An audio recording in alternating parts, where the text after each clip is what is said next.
I never thought I'd be the man stopped mid-sentence by someone's age. Not because it was too young, not because society told me it mattered, but because the number itself became irrelevant the moment I saw who she was. You know that feeling when you meet someone and time bends? When every assumption you had about attraction, compatibility, connection just dissolves? I built rockets to defy gravity. I pushed companies through impossible timelines. But nothing prepared me for the gravity of meeting her. She walked into my world carrying something I'd been chasing my entire life without naming it: presence, wisdom, a kind of knowing that doesn't come from textbooks or success metrics. And when I learned her age, I didn't recoil. I didn't hesitate. I felt awe, pure, humbling awe. Because maturity isn't counted in years, it's measured in depth. And she had oceans. Have you ever met someone who made you question everything you thought you knew about what you needed? Someone who made every previous connection feel like a rough draft? I need you to understand something before we go further. I've spent my life building things that don't exist yet. Companies, technologies, visions so large people called them delusions. And through all of it, I had this unconscious checklist running in the background: what I thought I needed in a partner. Someone young enough to keep up with my pace, someone ambitious enough to understand the grind, someone flexible enough to orbit my chaos. I thought I knew exactly what successful love looked like. Then she walked in and shattered the entire framework. She wasn't who I expected. Not in age, not in energy, not in the way she carried herself through a room. But here's what hit me first: her stillness. In a world where everyone's performing, racing, trying to prove something, she just existed. Fully. Completely. Like she'd already fought her battles and arrived at a peace I'm still clawing toward. You know that rare person who doesn't need to announce their intelligence? Who doesn't need to dominate conversations or prove their worth every 3 minutes? That was her. And it unsettled me. Because I realized I'd been surrounded by noise for so long, I'd forgotten what clarity sounded like. When I learned her age, my first reaction wasn't shock. It was curiosity. Not the invasive kind, the genuine kind. The kind that asks, how did you become this? What experiences shaped this depth? What failures, what losses, what quiet victories built this version of you? Because maturity isn't a participation trophy for surviving decades. It's not about checking boxes on a timeline. Maturity is what happens when life breaks you open and you choose to grow instead of close. She'd been broken open, and she'd grown into something I couldn't look away from. But here's what nobody told me. Here's the part that made me question everything I thought I understood about connection. Age became irrelevant the moment I recognized her value. Not her appearance, not her status, her value. The way she listened, actually listened, without waiting for her turn to speak. The way she asked questions that cut through my rehearsed answers and found the truth underneath. The way she didn't need me to be Elon Musk, founder, billionaire, visionary. She needed me to be human, present, real. And that terrified me. Because being seen, truly seen, requires more courage than any rocket launch I've ever overseen. I started noticing things I'd missed in every previous relationship. The way wisdom shows up in pauses, not speeches. The way emotional intelligence manifests in knowing when to push and when to hold space. The way real confidence doesn't announce itself, it just exists, quiet and unshakable. She had all of it. And I found myself wanting to learn from her, not teach her.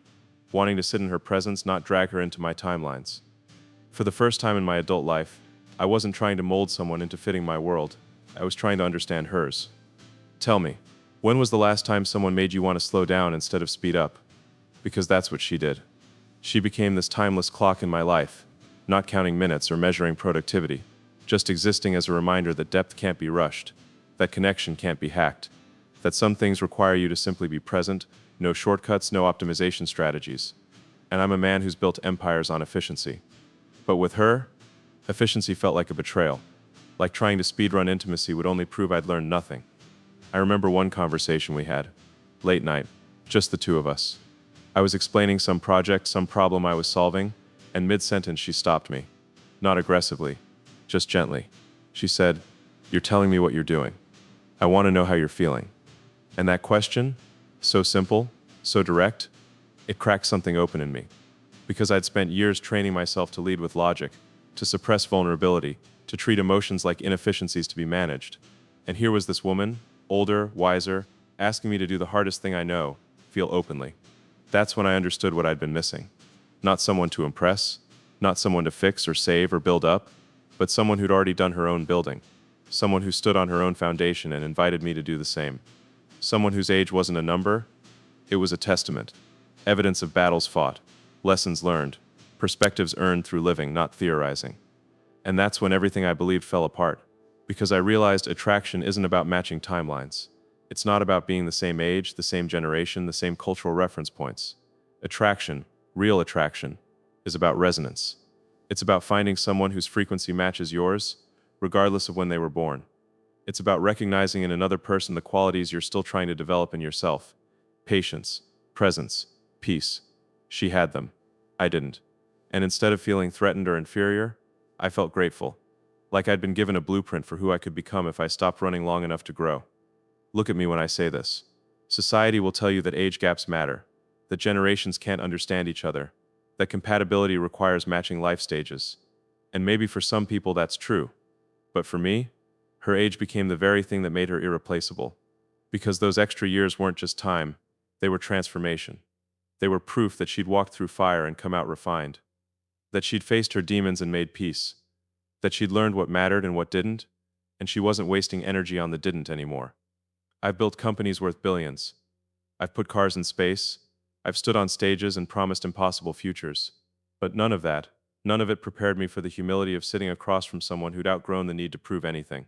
She didn't need my achievements to validate her. She didn't need my vision to give her purpose. She was whole. Completely. Beautifully whole. And being near that wholeness made me realize how many pieces of myself I was still trying to find. Have you ever felt small? In the best possible way? Not diminished. Not inadequate. Just unsure everything. The inadequates. When better people at what yet, the maths. I will remind it that there's so much more to learn, to feel, to become. That's what she gave me, this quiet, powerful reminder that wisdom isn't about having all the answers, it's about asking better questions. And she asked questions I'd been avoiding my entire life. What do you actually want from love? Not what you think you should want, not what looks good on paper, but what would make you feel truly seen, truly held, truly at peace. I didn't have an answer, not a real one, because I'd been so busy optimizing for success, I'd forgotten to optimize for connection. I'd been so focused on building the future, I'd neglected to be present in the moment. And she, this woman whose age supposedly mattered, she taught me presence better than any meditation app or productivity system ever could. She became my mirror, not reflecting back what I wanted to see, but showing me what I actually was. Brilliant in some ways, broken in others, driven to the point of self-destruction, lonely in rooms full of people, craving depth while racing towards surface-level achievements, and instead of judging any of it, she just held space. She didn't try to fix me. She didn't try to change me. She just existed as proof that another way was possible. A slower way, a deeper way. A way that measured success not in milestones, but in moments. Wait before you think this is just about her. Hear this. This is about what happens when you stop letting timelines dictate your heart, when you stop checking boxes and start checking in with your actual needs. When you recognize that the person who challenges you most might be exactly the person you need, not despite their age, because of everything that age represents. Because wisdom isn't given, it's earned. And I'd rather be with someone who earned it than someone who's still guessing. Her age left me speechless not because it shocked me, but because it awed me, because it represented something I'd been chasing without knowing depth, maturity, a kind of seeing that goes beyond surface attraction into soul recognition. And standing in front of her, I felt something I rarely feel. Vulnerable, open, willing to be taught instead of teaching, willing to follow instead of lead, willing to admit that maybe, just maybe, I don't have all the answers. And maybe that's the real gift. Not finding someone who fits your plan, but finding someone who makes you question whether your plan was ever what you truly needed.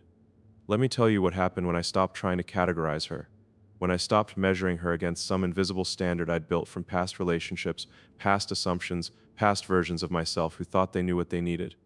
I started seeing her as she actually was, not as a concept, not as a deviation from my plan, but as a complete human being who'd lived an entire life before I showed up. And that life, those years, those experiences, that accumulated wisdom, it wasn't something to overcome or ignore. It was the entire point. She told me once about a failure she'd lived through, not a small one, a relationship that imploded, a career pivot that didn't work, a period where everything she thought was solid turned out to be smoke. And the way she spoke about it, there was no bitterness, no blame, just this calm acknowledgement that pain had been her teacher and she'd been an attentive student.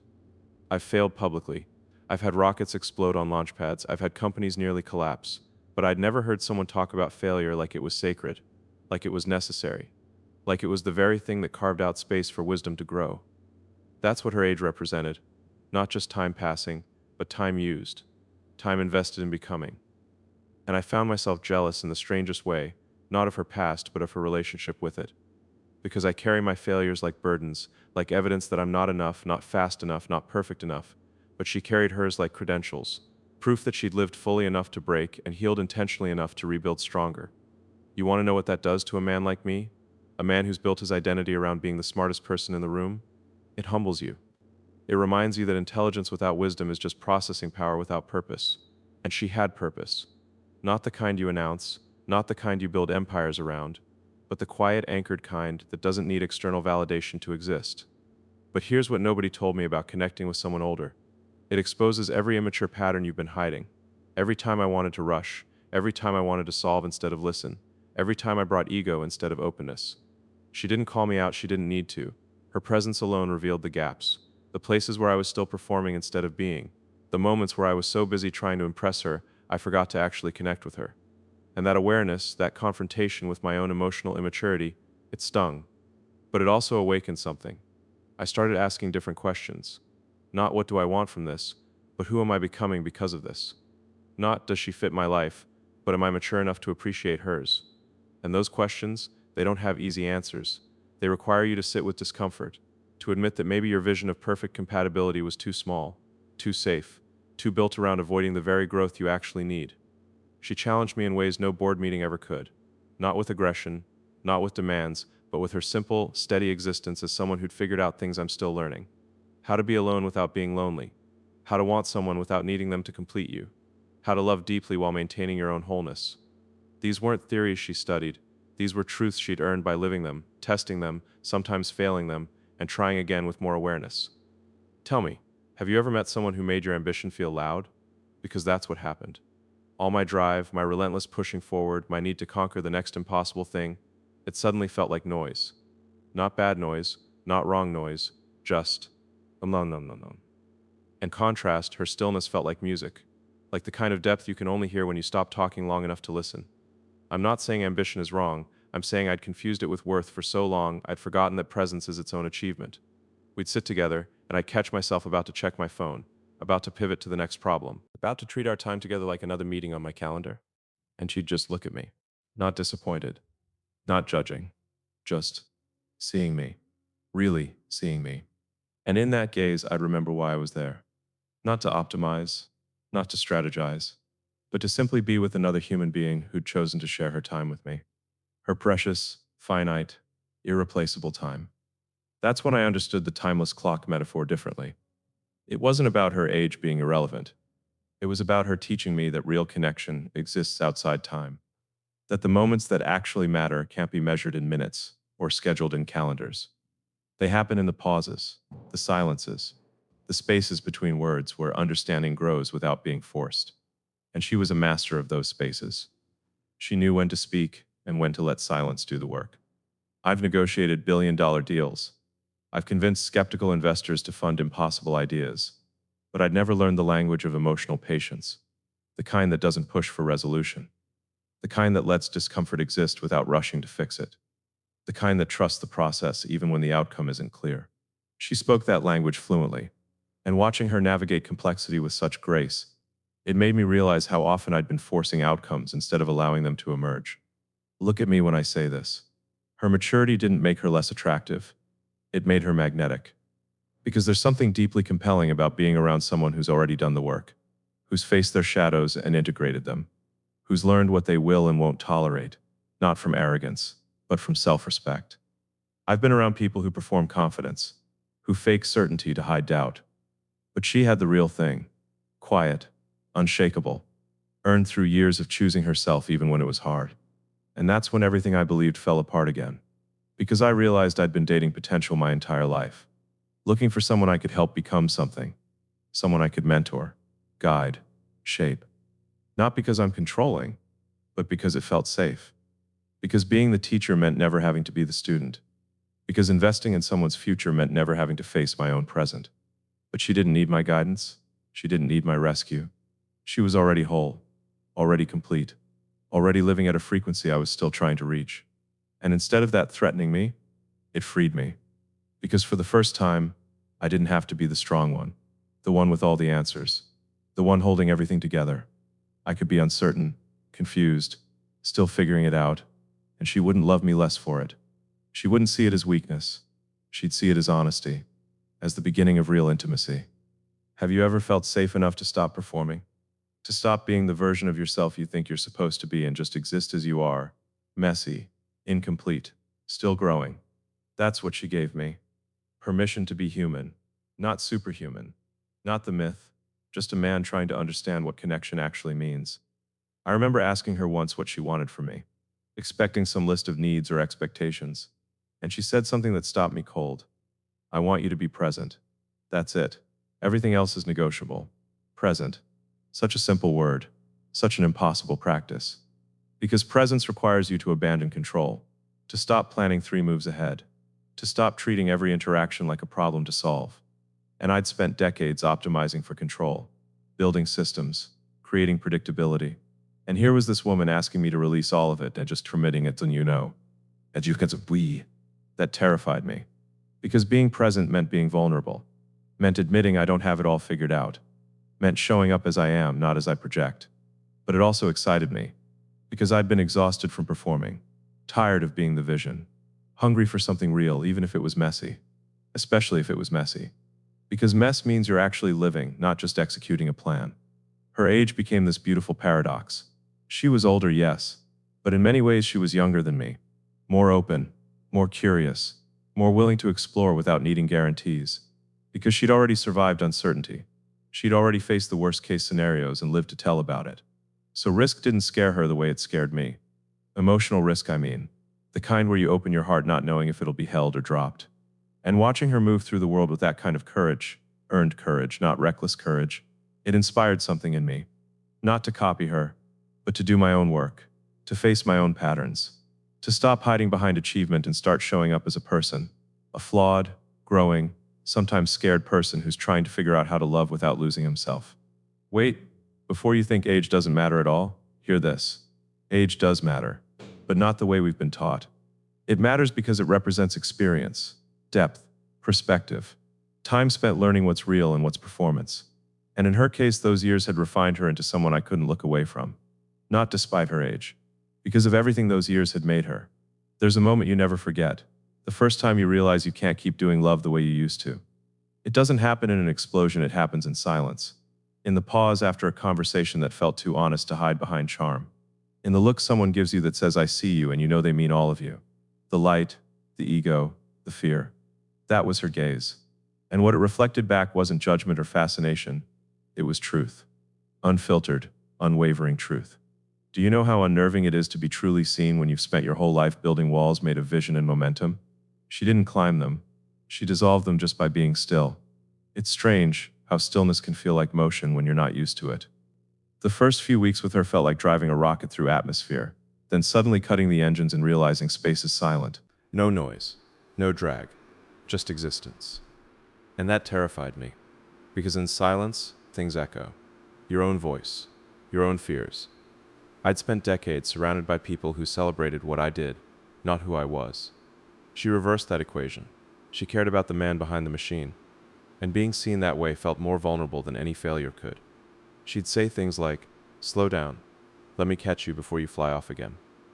And at first I laughed, half amusement, half defense mechanism. But then I started realizing what she meant. She wasn't asking me to change my dreams. She was asking me to stop outrunning my heart. There's a difference.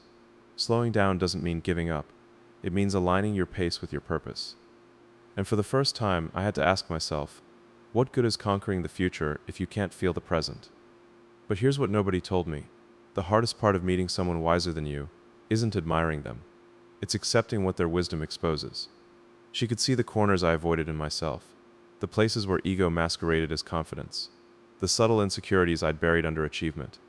And she never pointed them out with cruelty. She just lived in a way that made denial impossible. Her calm confronted my chaos. Her patience challenged my urgency. Her independence made me question my need for control. And instead of feeling diminished, I felt awakened. You've heard people romanticize being with someone older, right? They talk about stability, confidence, experience, but no one talks about the mirror effect, the way their peace can make you measure your restlessness, the way their boundaries force you to confront your patterns. She never settled for emotional shortcuts. If she didn't feel respected, she said it. If she didn't feel aligned, she walked away. Not to manipulate, just to stay true to herself. That kind of clarity isn't intimidating once you stop resisting it. It's magnetic, because you begin to realize, if she can live that way, why can't I? I used to think love meant intensity, constant fire, constant motion, passion burning bright enough to light the room. But she showed me that real love burns quieter. It's the steady flame that doesn't need to prove its heat. It doesn't perform, it endures. It asks for presence. It asks for patience. It asks for courage. Because choosing someone who's already seen enough of life to know what she wants means you can't hide behind excuses anymore. You either step up emotionally, or you watch her walk away with grace. And the grace part hurts the most because it's never angry. It's peaceful, final, evolved. Have you ever watched someone leave with kindness? It breaks you differently, because you realize anger can be negotiated with, but peace cannot. Peace means the lesson is complete. And I couldn't bear that, so I chose to rise to the level of what her presence demanded. Not out of fear of losing her, but because she made me remember what kind of man I actually wanted to be. And yet, the strangest thing about awe is how it reveals your fragility. The more I admired her, the more she reminded me of time. Not the ticking of it, the texture of it, how time refines people differently. She wore her years like art, every line, every laugh mark, every quiet restraint was a brushstroke of a life well lived. There's something devastatingly beautiful about that, because you start to realize that youth has never been about freshness of skin, it's about freshness of spirit. And she had the kind of radiance that only time can polish, the kind that glows from knowing who you are. That's where the metaphor of the timeless clock began to haunt me. She wasn't fighting time. She was time. She embodied it, the rhythm, the patience, the wisdom. Whenever I looked at her, I felt suspended between past and future, like time itself bowed in her presence. It wasn't her age that left me speechless. It was how little I understood time until I saw it alive in a person. Wait, before you assume this was all effortless. Know this, I resisted it. For weeks, I tried to intellectualize the feeling away. I told myself it was fascination, not love, curiosity, not connection. Because that was safer, easier. To reduce something profound into a thought you can analyze gives you control. But control is the enemy of awe. You can't quantify wonder. You can only surrender to it. And surrender, for me, felt foreign. It was the opposite of everything that had built my legacy, but it felt like the beginning of something truer than any legacy could hold.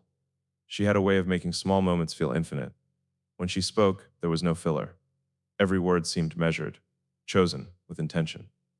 And that intention wasn't just intellectual, it was emotional precision. She could sense when I was veiling exhaustion behind determination, or masking anxiety behind logic.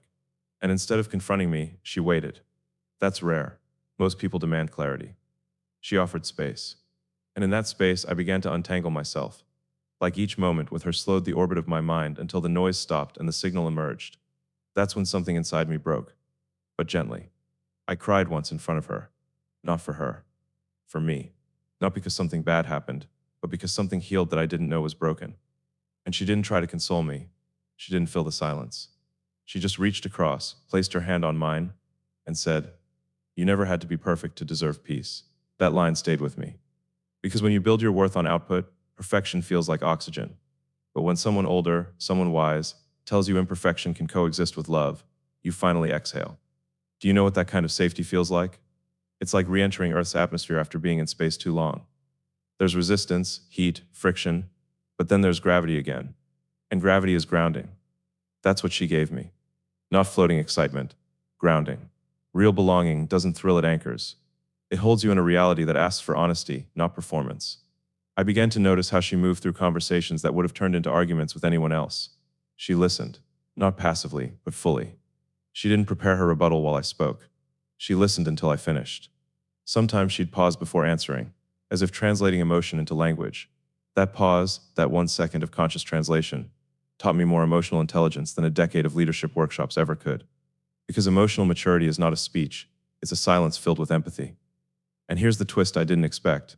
Her wisdom didn't make me feel small. It made me see life as bigger. I started reevaluating everything. my routines, my goals, my relationships. I started asking whether what I pursued was actually aligned with who I was becoming. That's the quiet superpower of being with someone whose maturity is earned through years. You grow by osmosis. You absorb steadiness. You start thinking in long-term emotional investments instead of short-term emotional returns. You stop treating people like projects. You start valuing process over perfection. Look at me when I say this. Time changes the shape of love. With someone older, love stops being adrenaline. It becomes awareness. You become aware of how precious shared time is, of how quickly connection can vanish if not nurtured, of how love, like a clock, doesn't need to shout to prove it exists. It just keeps ticking, faithfully. And when you realize that, urgency fades and reverence takes its place. One evening she told me, "You mistake speed for passion." It stung, but she was right. I'd been addicted to momentum, confusing acceleration with depth, because slowing down had always felt like losing progress. But there's a different kind of speed in love, the velocity of presence. It's when every second expands because you're fully there. And in that expansion, you find something more lasting than any projection of the future, meaning. She taught me that meaning is what remains when desire matures, when love survives disillusionment, when affection turns into understanding, and understanding turns into peace. That's what age brings. Not loss of spark, but evolution of it. The fire moves inward. It warms instead of burns. Have you ever realized too late that what you were chasing was already within reach? Just quieter than your hunger? That's what happened to me. In my pursuit of building the extraordinary, I'd overlooked the kind of extraordinary that doesn't make headlines. The simple art of loving consciously. And she lived that art daily. It wasn't dramatic. It wasn't urgent. It was steady, intentional, alive. Here's what changed me most. Her freedom wasn't rebellion. It was calm certainty. She didn't compete. She didn't compare. She didn't need validation to anchor her sense of worth. She embodied maturity. Not the pretentious the kind that makes you want to meet her there. Not because she demands it, but because being anything less would feel like rejecting growth. And in that realization, everything I used to fear about her age turned into admiration. Because her years weren't distance. They were depth. They weren't a gap to bridge. They were a map to follow. She'd lived enough to know what matters. And she shared that not through teaching, but through presence. Wait, before you scroll on, hear this last part. If you're lucky enough to meet someone who makes you question your definition of love, let them. If their age, their experience, their stillness challenges your patterns, let it burn away what's shallow. Because love isn't about symmetry, it's about resonance. And when you meet someone whose rhythm steadies your chaos, don't analyze it. Honor it. Learn from it. Grow with it. Because that's what she did for me. And in doing so, she showed me that sometimes the greatest love story isn't two people finding each other, it's one person finally finding themselves through the courage to love without fear. There's a certain moment when love doesn't feel like falling anymore. It feels like remembering. Like you've met before, in a different version of yourself, in another time, another form. That's what being with her felt like. Not discovery recognition. Like some part of me that had always been restless suddenly whispered, finally. And yet, the irony was, what made it powerful wasn't fantasy. It was realism in its purest, most grounded form. She didn't promise forever. She promised honesty. And I realized honesty is rarer than forever. Forever is easy to say. Honesty requires courage every single day. You know how most connections begin with chemistry, with the spark that dazzles but doesn't sustain? This was different. It wasn't a flame, it was gravity. Silent, invisible, undeniable. She was like a planet with massive inner pull. She didn't move toward me. She simply existed so fully that I couldn't help being drawn in. And the more I learned about her, the more I realized gravity doesn't chase, it invites. That shift alone changed everything I thought I knew about love. Because I'd spent years chasing achievement, validation, control, thinking movement equaled progress. But love, real love, isn't pursuit. It's presence. It's not about chasing what completes you. It's about meeting what reflects you. Still, that reflection wasn't flattering at first. Because when someone rooted in maturity stands near you, your unresolved parts become louder. Her calm revealed my chaos. Her steadiness exposed my restlessness. And yet, that's the beauty of being with someone who's lived more. They don't need to fix you. They just hold up the mirror long enough for you to recognize yourself. That's what she did, with such precision that at times, I couldn't tell if I was falling for her or for the man I was becoming around her. Maybe it was both. But here's what nobody told me. When you fall for someone wiser, you must be prepared to lose a few illusions. The illusion of control. the illusion of knowing, the illusion that love follows your rules. Her very presence dismantled those illusions gently, without confrontation. There were moments I'd try to assert my intensity, to steer the dynamic in familiar patterns, solve, clarify, define, but she would just smile. That quiet, knowing smile that said, "You don't have to fight here, just feel." And that unlearning, allowing instead of directing, became the hardest, most liberating emotional exercise I've ever done. In some ways, she reminded me that love isn't a transaction. It's not results based. There's no performance goal, no metric proving success. And that terrified the part of me addicted to progress. Because how do you measure connection when it's not something you build, but something you allow? I realized I'd treated love like a project, like something to scale efficiently, maintain consistently, optimize flawlessly. But love doesn't thrive under spreadsheets, it thrives under surrender. And surrender isn't failure, it's alignment. Have you ever noticed how older souls strip life of its unnecessary decoration? They don't dramatize care. They don't over-explain boundaries. They don't run from silence or inflate small moments with noise. They just exist. And in that existence, they rely on essence, not performance, to sustain connection.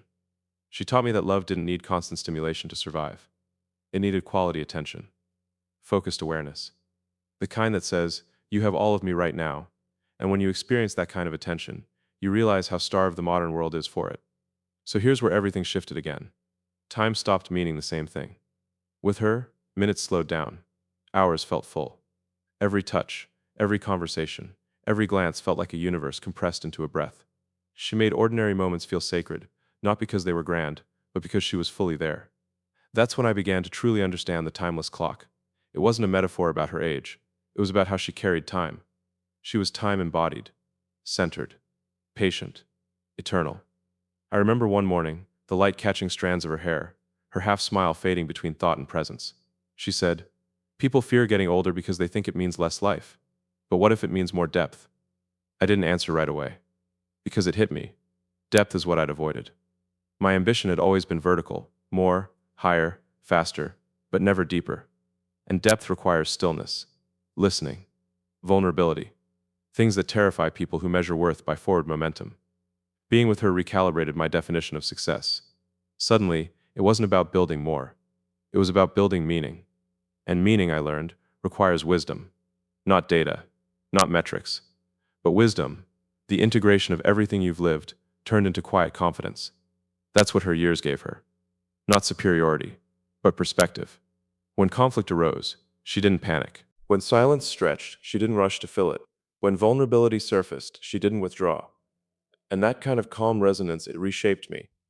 I found myself mirroring her composure, slowing my thoughts, deepening my listening. Growth became less about acceleration, more about assimilation. But here's what nobody warns you about peace. It's disruptive, especially to people who've built their identity around striving. Her peace forced me to confront the possibility that stillness might be the next frontier of evolution. That progress, at its highest level, isn't motion, it's alignment. I'd always loved pushing boundaries, but she made me ask, what if the final boundary is internal? What if mastery isn't building rockets, but learning to stay present when nothing's taking off? Look at me when I say this. Love doesn't need to be fireworks. That's lust pretending to be revelation. Love is gravity. It's the force that keeps you steady when the rest of life pulls in 1,000 directions. And once you've felt gravitational love, the kind that anchors without chaining, you can't go back to the kind that burns out under its own performance. She became my gravity, not my possession, not my conquest, my grounding. There's a conversation I'll never forget. I once told her, half joking, "You make me feel small." She didn't laugh. She said softly, "No, love, I make you feel human." And that stopped me cold, because she was right. Being small isn't humiliation, it's perspective. And maybe that's what wisdom gives you. Perspective without panic. When you stop trying to be significant, you start seeing significance everywhere. In silence, in shared laughter, in eye contact, in the unconditional softness of being understood without needing to explain. That softness felt like power. Because softness doesn't mean weakness, it means confidence without armor. And she wore it effortlessly. She'd lived enough to know softness cost her once, but she chose it again anyway. That's courage. I'd spent years mistaking courage for conquest. Courage is vulnerability carried with dignity. It's being open when you have every reason to close. And her version of courage made me reevaluate my own. There's something magnetic about maturity that doesn't announce itself. You feel it in her energy. You trust her words instantly because she's not trying to convince you of anything. Experience has already done that for her. So when she looks at you, it's not to assess, it's to see. And what's rarer than being seen without performance? That gaze dismantles all pretense. It's both terrifying and sacred. But wait, before you assume everything felt poetic and clean, it wasn't. Growth rarely is. There were days I resisted again, days I felt her patience stretched thin while I reverted to old habits, endless work, emotional avoidance, logic over vulnerability. Yet every time, she'd stay grounded, unreactive, until my storm spent itself. Then she'd ask the simplest question: Are you finished protecting yourself? That sentence soaked through my ambition like rain. Because the truth is, I'd been protecting myself from connection for as long as I'd been chasing innovation.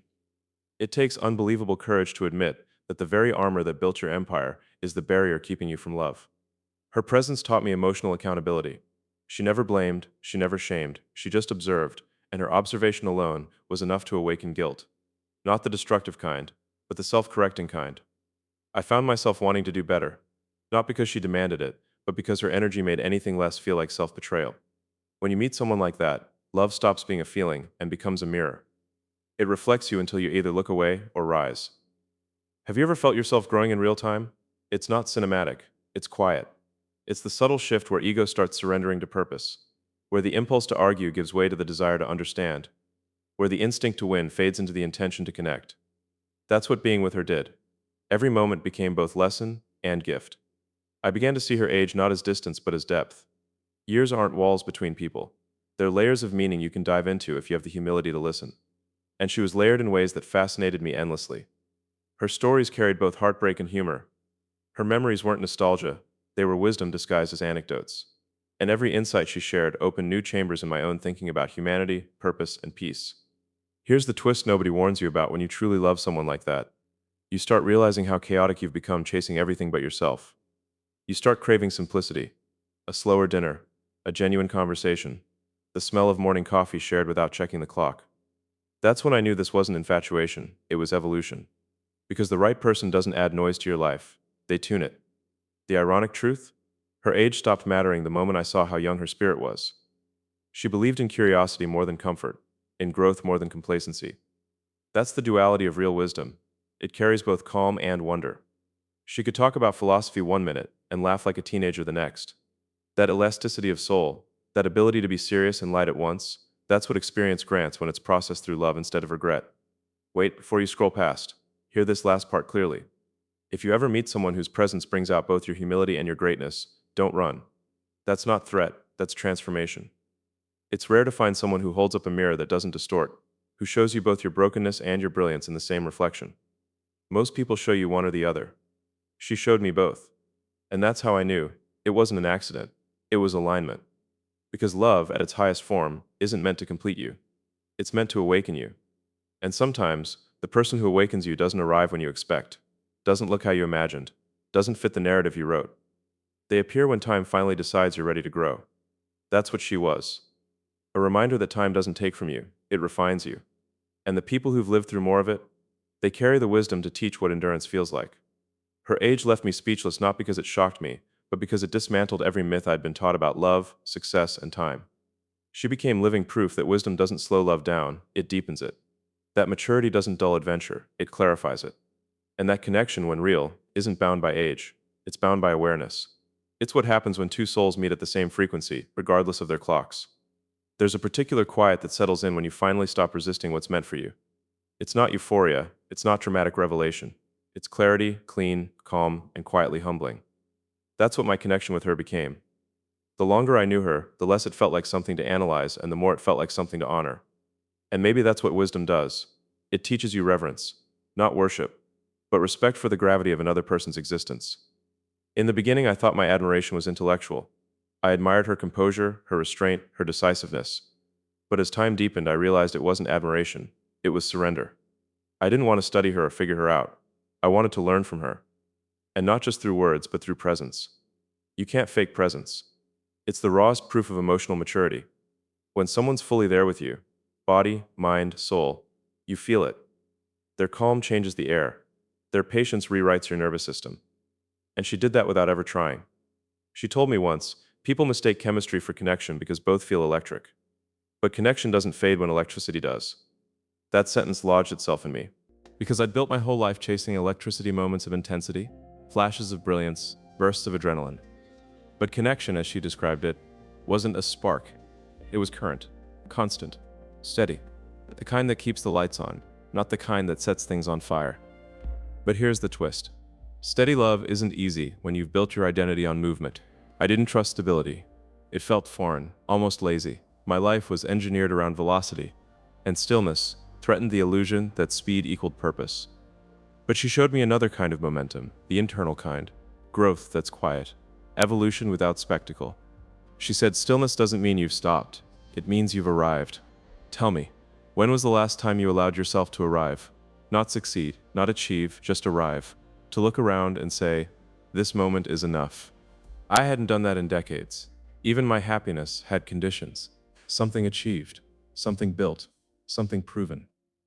But she taught me that meaning doesn't exist out there, it grows in the soil of now. And here's what nobody told me. That kind of grounding isn't romantic in the flowers and fire sense. It's humbling. Because when someone older, wiser, and more centered shares space with you, they reveal all your distractions. Every compulsive habit to fill silence, every reflex to fix or dominate, every unconscious avoidance of intimacy disguised as ambition. At first I resisted. I hid behind logic, deflection, busyness.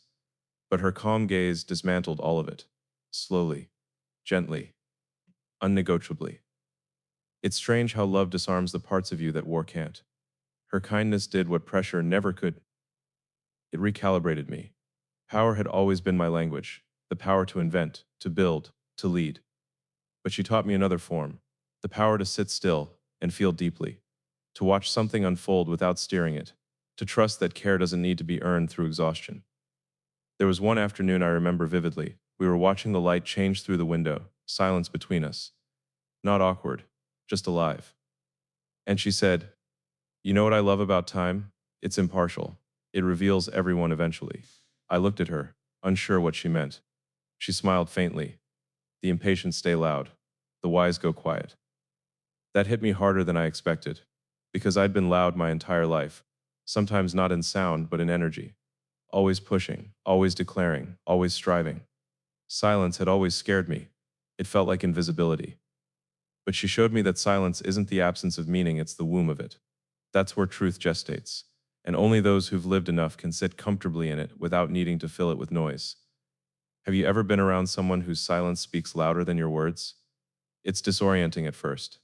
Then, if you let it, it becomes sacred. A mirror held up to your inner chatter, forcing you to confront the voices you hide from. That's what being with her felt like. A mirror made of stillness. But here's what nobody told me about mirrors. They don't flatter you. They reflect you. Every piece of your unfinished work, every place you're growing unevenly. And she never weaponized that reflection. She made it safe to see myself clearly. That's rare. Most people use your flaws to leverage power. She used awareness to build understanding. And that made me realize true maturity doesn't punish imperfection. It invites conversation. She lived that. Every interaction with her was layered with thoughtfulness. She responded instead of reacted. She asked why instead of what. She chose empathy over assumption, even when my actions didn't deserve it. What I learned is that wisdom adds grace to intelligence. It softens sharpness into understanding. And that softening, God, it changed me more than any breakthrough or invention ever has. Wait, before you assume this was effortless, it wasn't. Growth never is. There were moments I fought her gentleness, because gentleness requires you to lower armor, and armor is addictive. It's built from fear disguised as self-preservation. But she had this way of making surrender feel like strength. She'd say, it's okay to be defended when you're unsafe. Just make sure the walls don't outlive the war. That line still echoes in my chest, because my wars ended years ago, yet I kept my walls high out of habit. And she walked through them like sunlight through glass, uninvited, unstoppable, illuminating everything I'd hidden even from myself. Her presence made me realize that love is, in its highest form, evolutionary. It doesn't rescue or complete, it reframes. It takes who you were, holds it tenderly, and gently aligns it with who you could be. And that transition, the dissolving of old patterns into something truer, feels sacred. That's what matured love is, not fireworks, alchemy. Have you ever felt someone teaching you without words? She did that daily. The way she listened, the way she breathed through tension. the way she didn't take other people's chaos personally. It was all emotional mastery disguised as simplicity. She taught through example, through patience, through consistency. And I found myself quietly studying her not as a lover, but as a template for balance. It's wild, really, how connection with the right person recalibrates your entire worldview. My metrics of compatibility changed. Beauty became depth. Success became peace. Excitement became stability. And the more time I spent with her, the more I respected the fabric of maturity itself. Because age, true age, has nothing to do with numbers. It's the accumulation of awareness, the ability to hold complexity without judgment. She held me that way too complexly. Not as a hero, not as a genius, not as a man made of ambition. She saw all of it. The confidence and the fear, the clarity and the doubt. And she didn't try to separate them. She understood that contradictions don't cancel truth, they are truth. Only someone who has made